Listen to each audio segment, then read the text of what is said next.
Суперлигашот Стиво за новата сезона го реши голманското прашање, откако формираше голманско трио кое треба да го чува голот во новата сезона. Во Штип пристигнала искусната Кристина Младеновска-Кузмановска, која доаѓа од редовите на женскиот ракометен клуб Овче поле од Свети Николе.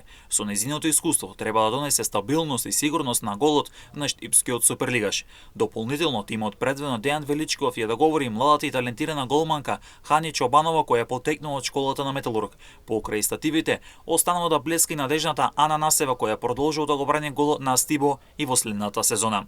Со овие три имења на голманската позиција Стибо значително го подига квалитетот во своите редови, а целта во новата сезона ќе биде што подобри резултати во женската ракометна елита на Македонија. Како што веќе информиравме од следната сезона покрај Суперлигата, во женскиот ракомет се формира и прва женска ракометна лига, а екипата на Стибо ќе биде во Суперлигата каде ќе игра со најдобрите екипи од Македонија. Исто така, претходно клубот ја потврди Марија Анчева која неколку сезони е најдобар стрелец во Суперлигата, па со тоа Штипјанката останала да тресе мрежи за Стибо и во новата сезона.